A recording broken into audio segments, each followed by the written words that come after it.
When I lived in Korea, I lived in kind of a creepy house. I lived on the second floor of one of those old school houses where the elevator had the window in it. So every floor you would go up, you could see the staircase and the stairwell. And it was really, really dimly lit. And I always just felt in the back of my mind after seeing movies like The Ring, The Grudge, my mind would create these hypothetical images in my mind where I would just wait, and the next staircase, the next level, I always kind of expected to see a little boy just appear and disappear. And that's almost scarier than something with gore or violence. It's the creepy, uncomfortable, unpredictable image of something that's not supposed to be there, or something that doesn't make any sense, and your brain is trying to wrap your head around what's going on, and also what does it mean. Even though nothing's happening to you, it's almost scarier that nothing is happening to you. And in that same apartment, one day the ceiling started to grow mold, and it started to get dark and damp, and the white ceiling started to turn brown and almost black, and it trickled down the pillars into the walls, and it was just this giant mass of mold and moisture. And I remember staring at it with my dad, and my dad just goes, "Wow, maybe the lady upstairs died in her bathtub and it's overflowing." And then I started to kind of understand where I get my ridiculous, irrational imagination from. And in that same apartment, one day, the apartment was alongside a highway, and on the other side of the highway was the largest river in Seoul, Korea, called the Han River. And we would often go to the riverside to take a walk. And when you walk along the river, you can look up and see our apartment building, all 4 floors, and all the windows. And one day, my mom points up and goes, "Look, there's a ghost in our apartment." And we look up, and sure enough, there is a person standing in our living room staring back at us.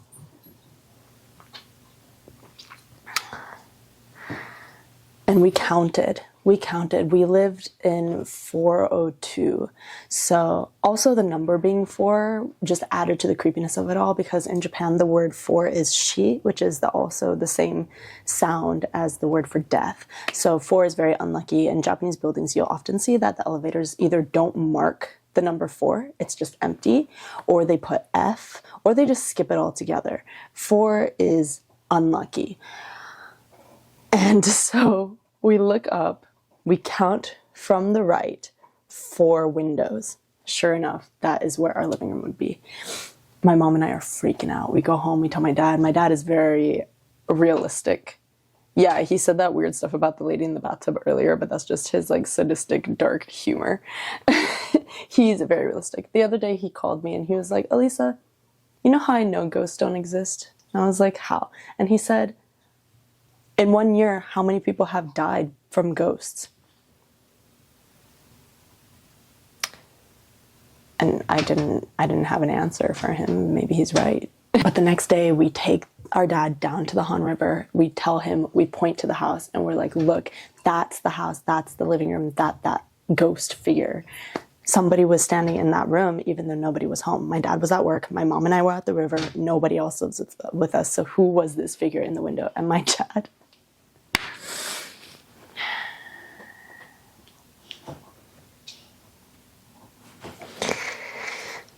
reminds us that there is an office like an office or a storage room on the very left side, on the very edge of the building. So the first row actually doesn't count in the counting. And actually, if we count 0, 1, 2, 3, 4, then that our room was one off. We were looking at our neighbor, pointing at our neighbor, calling them a ghost, being scared for nothing. But that's what's creepy about Japanese horror, because it's all about the mind. You know, The Grudge, The Ring. These are all things that you think they could happen to me, because curses, psychological thriller,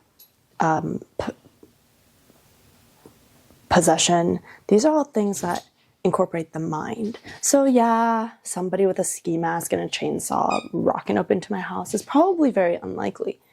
But getting cursed, getting possessed, seeing something that you cannot explain, these are all really real, really scary things because they are created in your mind.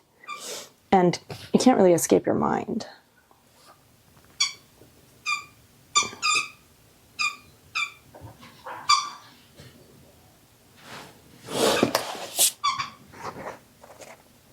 And in my pursuit of writing a cozy horror novel of my own,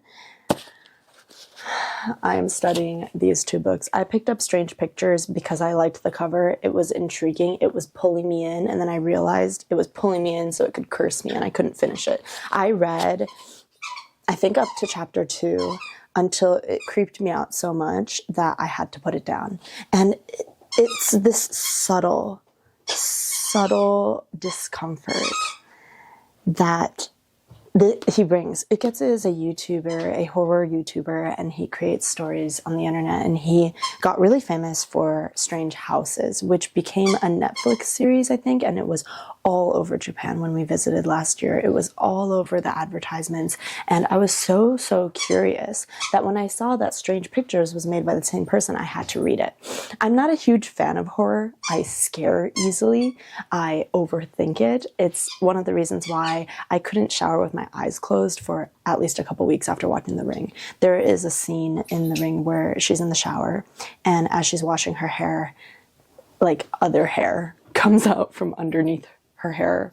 It's been a long time since I've seen it, but the visual is very scary. And she's just pulling clump after clump after clump out. And I was just so afraid that if I closed my eyes in the shower, that something would happen to me. And I felt that as long as my eyes were open, I was safe. It's kind of like how I feel like as long as the covers are over me at night, I'm safe.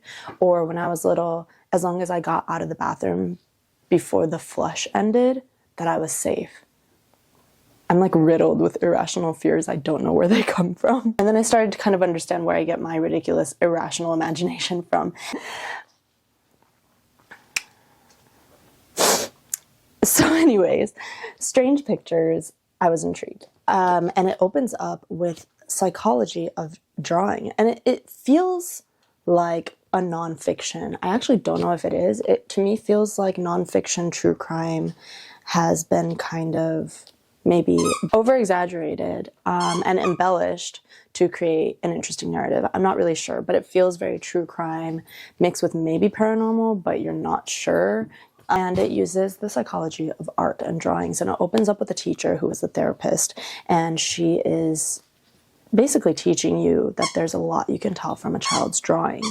And each chapter is a different story following a different character, but they all kind of intertwine and the mystery unravels itself through the narrator. And I didn't get to that part yet, so maybe I will get more closure and I won't be as creeped out, or maybe I'll be more creeped out and I'll regret finishing the story. We'll see. And then I just had to get Strange Houses too, because I figured if you're gonna read one, you might as well read the other and just go all in and say goodbye to your psychiatric comfort. My legs are numb.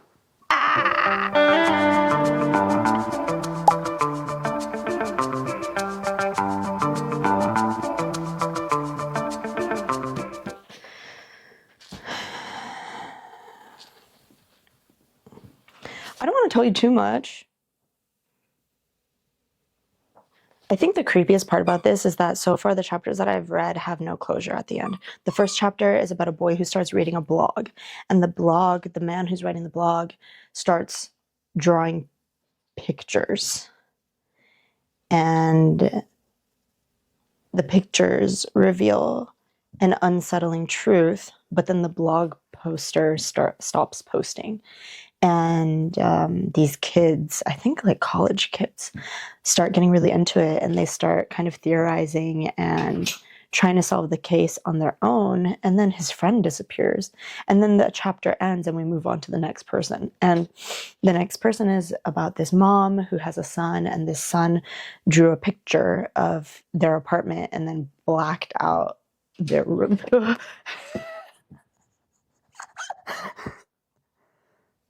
Oh my God. How am I gonna do this? Just like the title of the book, the pictures are strange and unsettling. And I have to finish it and see what I can learn about what makes a story spooky and scary so that I can write my very own cozy horror.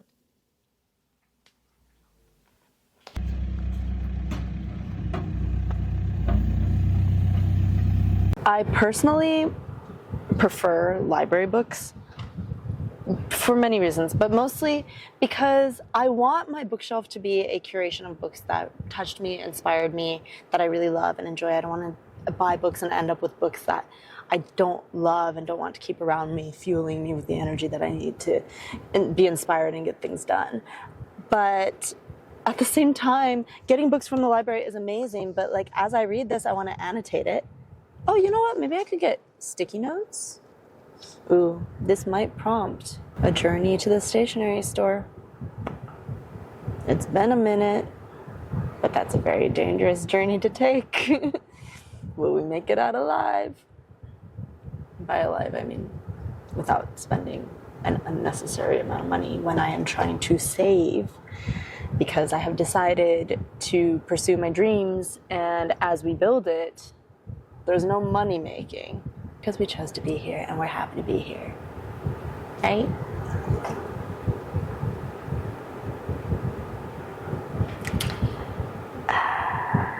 I like the third-person narrative style that Uketsu does. I should probably go watch one of his YouTube videos to see if that's his style of YouTube, but it's very to the point. There isn't any fluff. It is very tell, not show.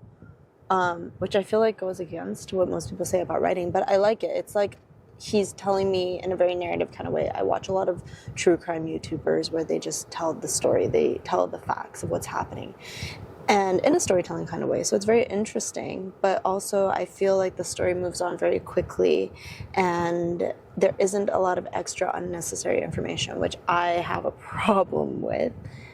So this is good. I can learn a lot from Uketsu. Let every word be meaningful.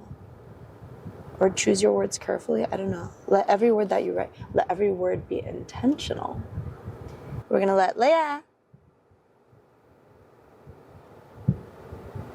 play with her friends, and hopefully we finish it.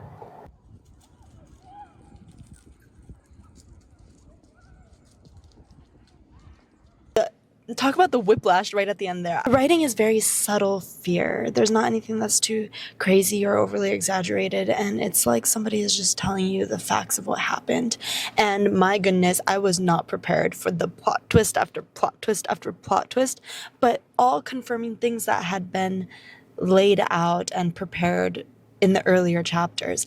Things that were happening in chapter 1 and chapter 2, and this was kind of my fault for reading one half of the book almost half a year ago and then finishing the latter half of the book, because some of the characters I couldn't remember who they were. And this is something that I feel is kind of difficult for people who aren't used to Japanese last names, is that it could get really confusing who the people are, and needing to remember which one was Mr. Yonezawa and which one was Mrs. Konno, and it could be a little bit confusing, but it was so good. And more than a horror, there were definitely horrific things that were happening in the story, and oh my goodness, the emotional turmoil, the trauma. Some scenes were so sad, but at the end of the day and at the end of the story, it was about morally gray characters, and characters who did bad things for maybe what they felt were the right reasons. And as much as it was really awful and evil, some of the things that they did, you couldn't help but empathize with why they did them. Very, very, very, very well thought out details and characters' inner workings. The writing was very simple, yet I felt like I could visualize everything that was happening all the time. The use of psychology and drawings as hints and clues for this mystery was amazing. And And the whole time I'm trying to figure out and solve this mystery, and I think I've got it.